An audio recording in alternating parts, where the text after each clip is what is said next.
I've never told anybody about my life, about my emotions, about reality of what really happened, what has happened in my life, how I feel. These are my true emotions. These are my feelings. There's no fucking sugarcoating anything. I'm just tired of it, so I have to speak. I have to say it out loud to free myself. That's the only way. That's the only fucking way, because the last 45 years have been pretty dark.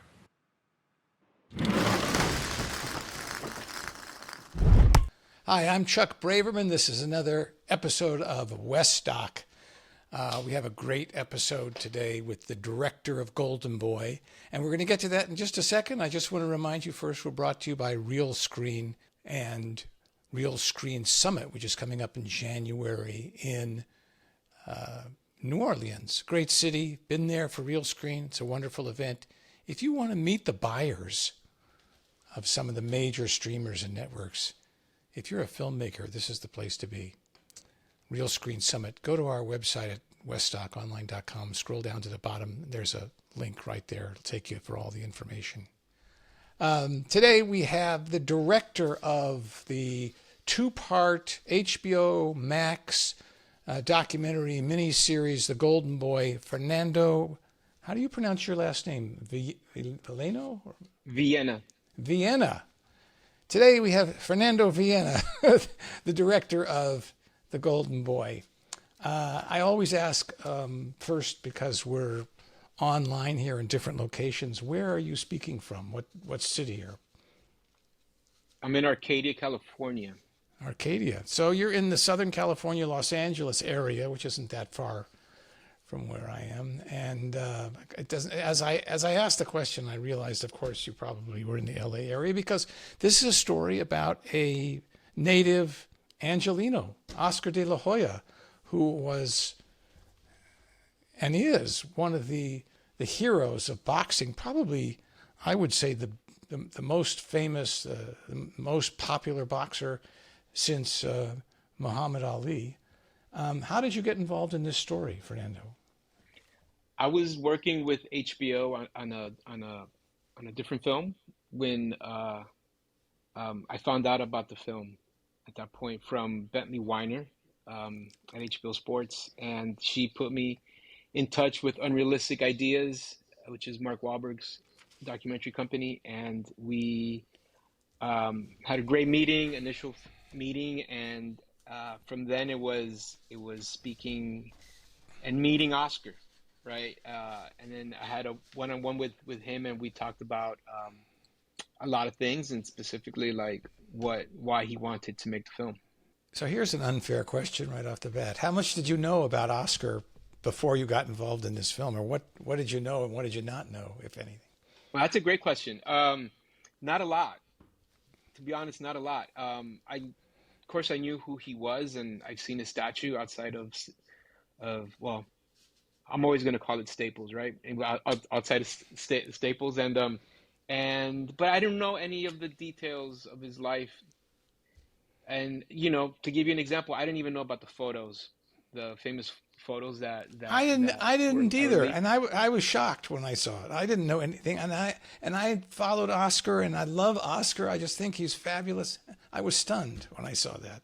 Yeah, me too. And so in the process of figuring out the story and the scope of the story we were going to tell, I learned a lot. We learned a lot. The team behind it at Unrealistic and myself, and we created a very detailed story map of where we wanted the film, how we wanted the film to unfold, the story to unfold. And from that point, it was just a matter of doing the interviews, building that trust with Oscar. The interview process with Oscar took over a year of one-on-one interviews. We did over 30 interviews, over 50 hours of footage, and it was, to get to that level of honesty and truth, it's a process. You have to build trust, and you have to build this rapport, and we did that, and we did it slowly, and I think the results uh, are very raw, right? And at times, unflattering. Even the stuff that he says about himself, right? But there's a tremendous level of honesty throughout. I certainly would agree. And so that brings me to the question of,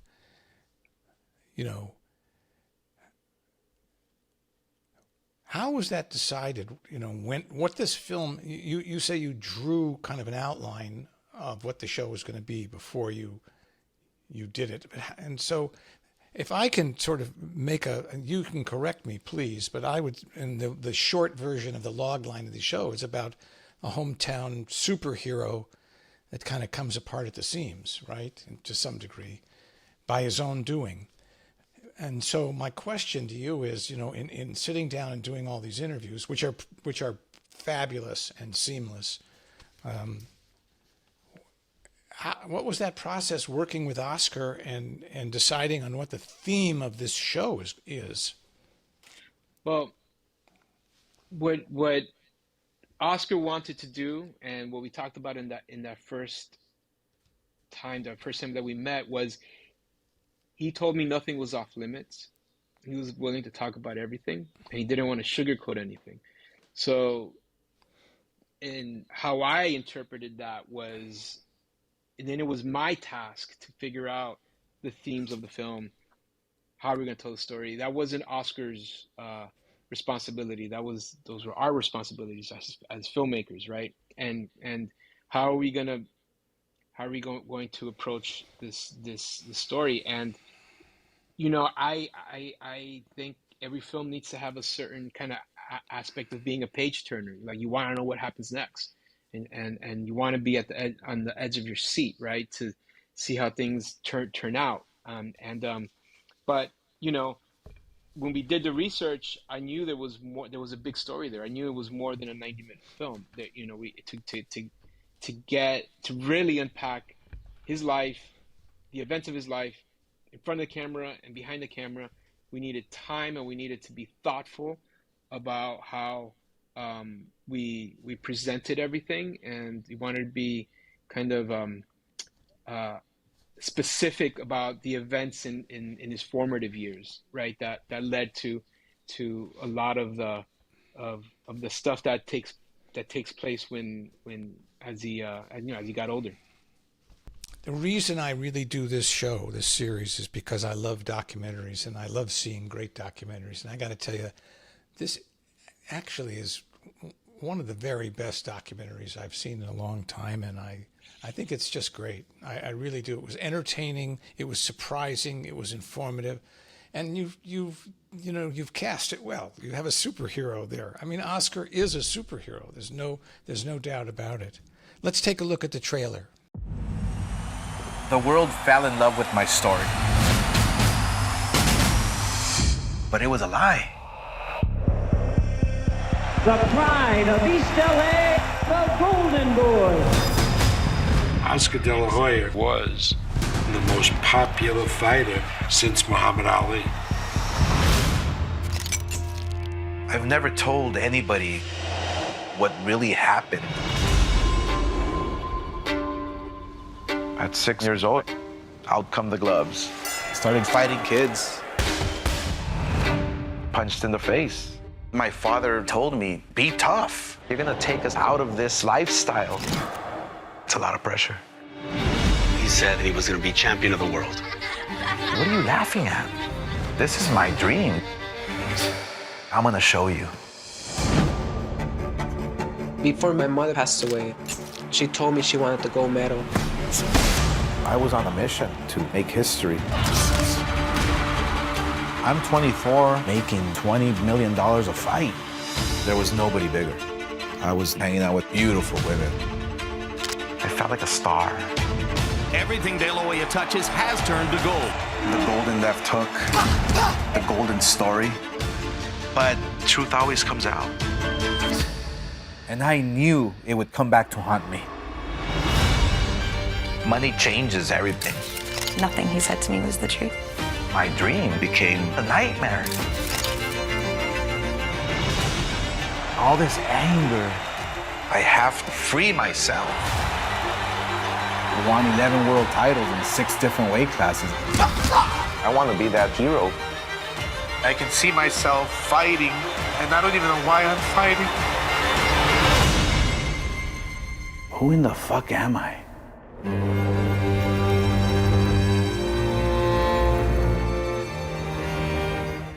I was surprised to hear you say a moment ago that how many times did you film him in the one-on-one interview? And they're pretty, it doesn't feel like you're at different times and different places and different everything.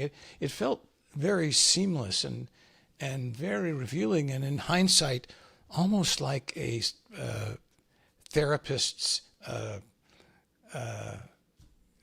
session, that there's a session he might be having with his therapist who you don't see, because he's so revealing and so open and so raw. And so,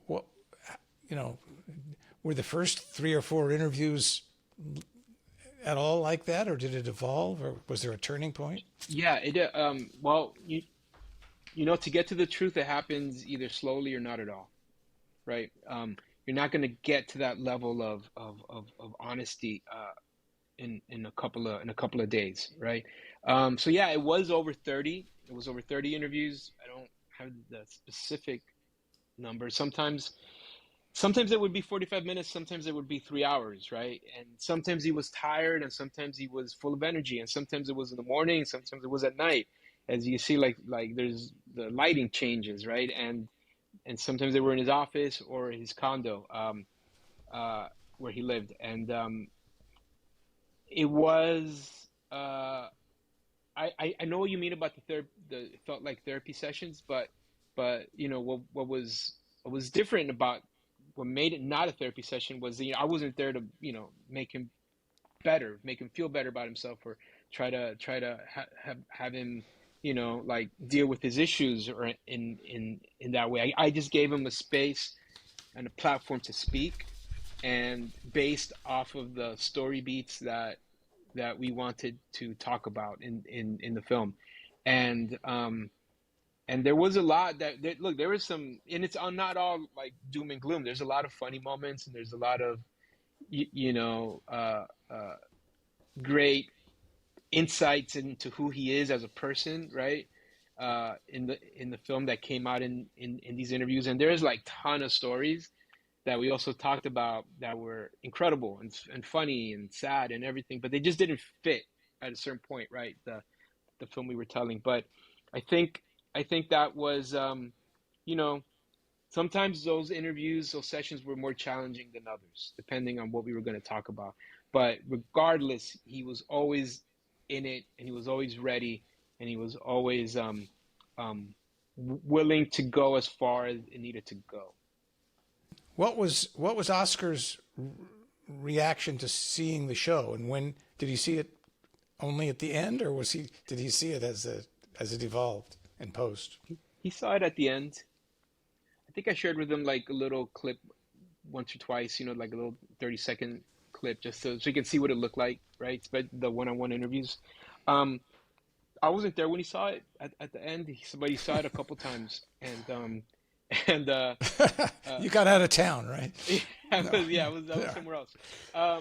But I don't want to speak for Oscar what he thinks of the film, or what his opinions of it are, but he did tell me that he was grateful for the process, and he was grateful to go through it, and it was the interview that he's always wanted to do, and he needed to do in a lot of ways. And he was at a point in his life where this was the next step. He needed to unburden himself about a lot of these secrets that he's been holding back. And I think in that sense, he was grateful for that, and also to watch it on the screen, and to hear, going back to the therapy thing, I think for him it was cathartic. He said as much. He has said as much, right? But it was also cathartic for him to hear his children, his kids, and his family members also speak openly and honestly about their experiences with their father and their brother and their son. So all around, I think it was something that in I think has an opportunity to be a transformative experience for Oscar. I thought the interviews you did with the relatives and friends were great. And I was especially, I shouldn't say especially, but I was, and also impressed. I loved the graphics, the way you put up what looked like posters on the wall behind them that were graphics identified instead of lower thirds, I thought that was brilliant. Thank you. What was Mark Wahlberg's actual involvement? How involved, if at all? I mean, was he in the show? Yeah, well, I don't think Oscar would have told this story or wanted anybody else to tell this story but Mark Wahlberg. And it's being his company and all the things that he's accomplished in his career and the unrealistic ideas his company, they do great work, and really they tackle some difficult subject matter. I went into this process knowing that it was a really high bar I had to clear, and I wanted to make a film, and we all wanted to make a film that was worthy of the brand Unrealistic Ideas. And it all comes down from the top, right? So Mark Wahlberg is he wasn't in the interviews, he wasn't day to day, but his presence was always felt, and especially with Oscar, and especially at that kind of one-on-one level. What's your background? Where did you grow up, and how did you get involved in filmmaking? My background is I'm from Ecuador, but I grew up in Miami, and born in '71, so I experienced the whole crazy Miami '80s, Scarface era, and kind of the lawlessness of what that time was like back then. And I always wanted to be an artist, painter from when I was a young boy, but I just didn't have the right skill set or the temperament. But I knew that I had a creative kind of side. I was a creative person from since I was a kid, and then I just started loving filmmaking as a teenager, as a late teen, and then it was I really since then I wanted to be a filmmaker. I didn't have a plan B. It wasn't like, if the filmmaking thing doesn't work out, then I'll go into construction, or it was just figure it out. Like, this is what I want to do. I'm going to figure it out. And it's taken a lot of years to figure out, right? But I was a film editor for over 20 years, and I think being a film editor is really practical and useful way to actually learn how to be a filmmaker, right? Because you're just immersed in story, you're immersed in character, you're immersed in emotionally connecting the story to a viewer, and doing it in a way that's not boring. So that's my background, but I think every filmmaker, maybe when they're young, wants to direct, and not everybody gets to do that, and there's cinematographers and editors, but that production designers, but that initial spark and desire never really goes away, and I'm fortunate and grateful that I have this opportunity at this point in my career to direct films, direct documentaries, and put what I've learned over the years to the test. Well, I've seen your other films on HBO, and quite wonderful. Thank you. And one of them is very hard to watch because of the subject matter, but a really striking film. And the other film has struck me as just the Dear Rider, the Burton Board film struck me as I don't know, surprising that it's the same filmmaker in a way. Just boxing and Burton boards and snow. It just feels like another planet almost, right? I mean, The thing that they have in common is that I'm not a snowboarder and I'm not a boxer, and I don't watch boxing, and I don't, and I don't follow any snowboarding except, the Olympics here and there. So I approach I approach every project with a sense of curiosity of like, and I use my lack of knowledge and understanding of the subject matter as a positive, because it allows me a big space to explore and a big space to be unbiased as far as how I approach the films. do you know roughly what the shooting ratio was and what was the post schedule like for you?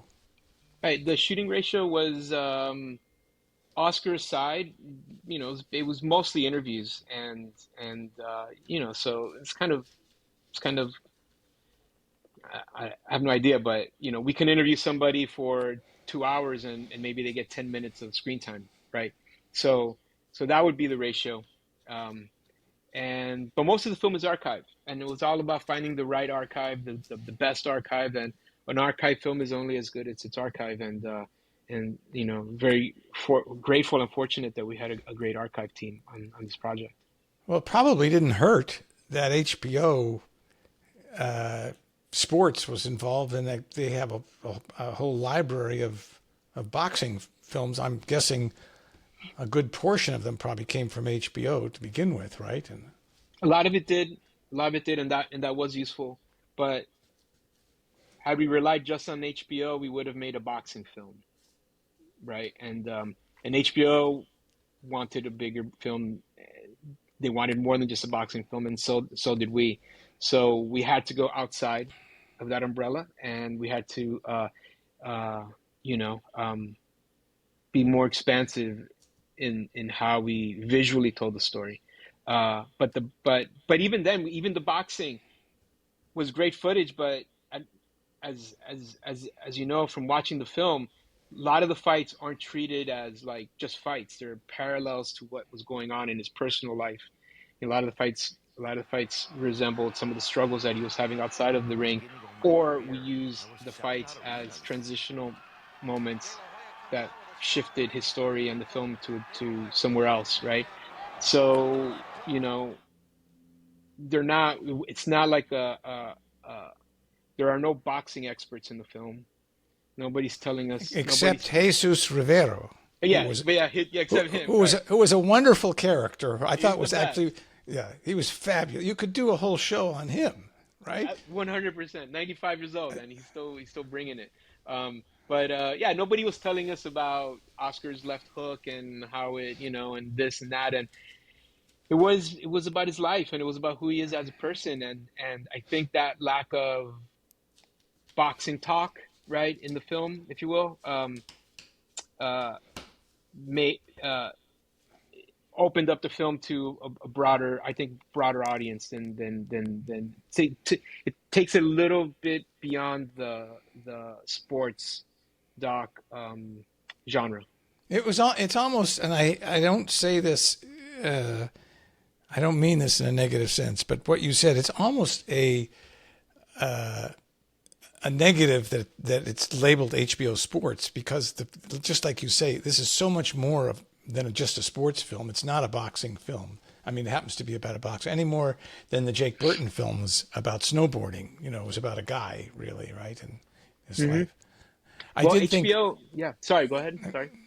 No, I was just going to say HBO Sports, HBO documentaries. HBO puts out great documentaries. They've always they do that. Absolutely. So even though it's HBO Sports, it's still HBO documentaries in my mind, and I think everybody else's mind. And I take that and took it very seriously, and to make a film under that banner is a privilege as a documentarian, and I know their whole brand is pushing boundaries. So I wanted to like be part of that tradition of strong storytelling, documentary storytelling. So yeah, and I think everybody is happy and excited that it feels there's yeah. I mean, what a great and inspirational boxer Oscar De La Hoya was, right? Is and was, but there's a bigger story there, and and and it's a story that we all explored with with with great intention. You made me think of so many subjects now. It's like, everything you said about HBO is correct, and I just wonder 5 years from now when the next generation are looking at this and they say, "What's HBO?" Because what's happened with Discovery buying HBO and rolling the HBO brand into Max. I wonder if they're going to keep it separate in some way, because it is a golden brand, and it's the best of the best and has been for a long time. And which reminds me how I noticed you had Lisa and Nancy, who are longtime HBO executives. Were they involved to any real degree and helpful, or how was that? Of course. Lisa Heller and Nancy Abrams, right? Bentley Weiner was a producer for HBO Sports, and she's an amazing collaborator. She's so wonderful, and I love working with her, and I love working with them. And yeah, Nancy and Lisa, they saw the different versions. They gave feedback. They were very supportive, and I'm in. I definitely want to make them proud. It's something that the HBO brand isn't lost on me. The one thing I want people to take away from the film is whatever their opinions are about Oscar after seeing the film and seeing and hearing everybody talk about his life, is I hope they appreciate the courage it takes to do what he did, right? And to not just for him to speak his truth, but to allow other people to speak their truth, and then to put it out to the world in a documentary like this. I think it's rare, and it's something that people, I hope, give him credit for doing. And as a filmmaker, there's no greater gift than somebody willing to go through that fire with you. Thank you very much for being a guest. I'm really glad that we are able to talk about your film and have you on the show. Thank you so much. Appreciate it.